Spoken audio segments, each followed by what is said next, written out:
Democrats using this ancient deep psychology technique. I wrote about this today over at HartmannReport.com. It's titled Democrats Must Use This Ancient Deep Psychology Technique to Win. It basically comes down to something called the rule of threes. Remember God, gays, and guns? Three things. This was the Republican mantra for a long, long time. Three things. Three is like a magic number for human beings.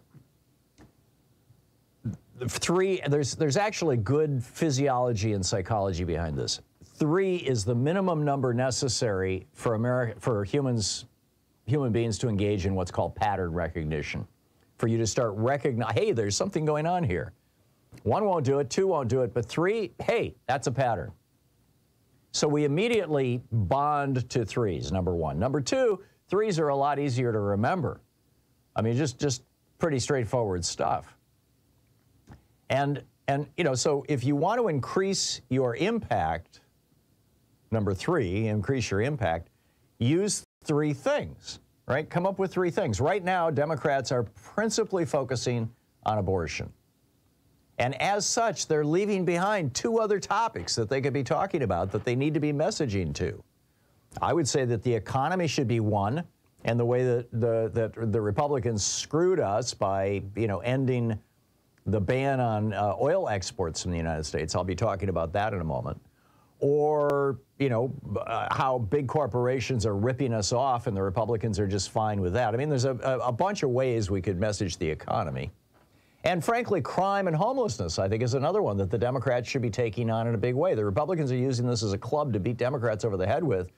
But the simple fact of the matter is that crime, that most categories of crime in the United States are not really radically up right now, but gun crimes are. And in fact, 8 of the 10 states that have the highest murder rates, gun murder rates in the United States right now are red states. Why aren't Democrats talking about this? So the rule of threes, number one, you want to come up with three things because, as I said, three things are memorable, three things are there's a symmetry to it that just kind of attracts our brain. This is also something that's used in speeches.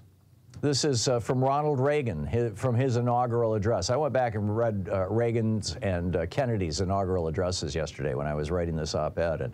And sure enough, there it is. Here's Ronald Reagan. It's time to reawaken this industrial giant, to get government back within its means, and to lighten our punitive tax burden. So, there you go. That's Reagan with his three things, free trade, deregulation, or free trade, cutting back on the social safety, and cutting taxes on rich people.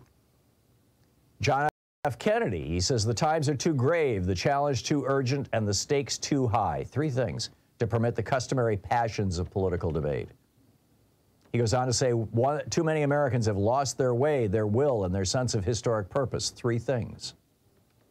Here's a twofer. This is two sentences that each have three things in them from John Kennedy's inaugural address. He said, from the lands that stretch 3,000 miles behind me, the pioneers of old gave up their safety, their comfort, and sometimes their lives to build a new world here in the West.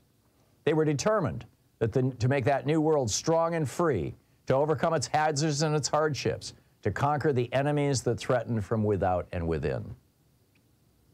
And then he wrapped it up. He said, can we carry through in an age where we will witness not only new breakthroughs in weapons of destruction, but also a race for mastery of the skies and the rain, the ocean and the tides, the far side of space and the inside of men's minds? These groups of three. I mean, pick any random article written by any competent writer, and you will find the rule of threes constantly in use. There's even a Wikipedia page about the rule of threes. They talk about how three elements together are known as a triad. Three specific words or phrases of equal length and grammatical form is called a tricolon. A hendiatris, I'm probably mispronouncing that, one of those words you read and you've never heard out loud, hendiatris, is a figure of speech where three successive words are used to express a single central idea, slogan, a motto, like guns, gays, and God, right? And, this is right now, I mean, the Republicans' big three is inflation, crime, and immigration. They are pounding these topics to death.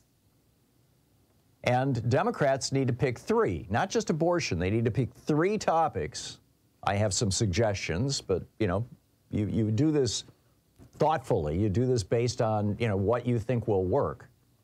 And part of the goal here is to actually bend the national conversation. So Democrats need to pick 3 things that they can talk about as well. And I think, frankly, you know, inflation and crime should be 2 of them. And then the, you know, abortion, obviously, I think should be the 3rd. Although, you know, we could toss climate in there, we could toss the threat to democracy in there, and you know, you could replace one of these with those. And then once you've defined the frame, then you define the details. For example, talking about inflation, you talk about, you know, what's driving inflation, corporate greed, that the Republicans are just fine with. What's causing crime? Guns everywhere. We have 400 million guns and only 300 million people, for example. Have you ever noticed that when reporters are talking about the elections, they always talk about the economy and inflation? You know why that is? Because inflation is one of the Republicans' 3 issues, along with crime and immigration. And crime and immigration are heavily politicized. Inflation is not. Everybody acknowledges inflation. So reporters take this, one of the 3 Republican talking points, and they pound on it. If Democrats want reporters to pound on one of their issues, they have to put them out there. They have to put them out in a simple, straightforward fashion. They need to have their 3 issues, and each of those 3 issues should have 3 main points. And lest you think that I'm just being OCD about the number 3, I'm telling you, this is real. After you get done listening to this program, go read any piece, you know, read an article in the New York Times, read an article in the Washington Post, anything that's written by somebody who actually is a professional writer and knows how to write. And you'll find a lot of that in you know, secondary media as well. Diaries over on Daily Kos, posts on Democratic Underground, articles on Salon or Raw Story or what, you know, you'll find this all over the place. You will see people using the rule of 3s. Dung, ding, and the ding, right? 1, 2, and 3. And frankly, I think, you know, I mean, I've been talking about this for years. I wrote about this in my 2007 book, Cracking the Code, whose subtitle has 3 things in it: how to win hearts, change minds, and restore America's original vision. And Democrats need to be using this ancient, deep psychology technique to nail down and refine their top 3 issues, ideally incorporating crime, homelessness, and inflation into at least one of them, and hammer them relentlessly in the media. So now that you're awake, alert, and aware to the rule of 3s, you'll see it everywhere. The key, however, is to use it every day to improve your messaging, impassion your rhetoric, and convert people to your point of view. Practice makes perfect.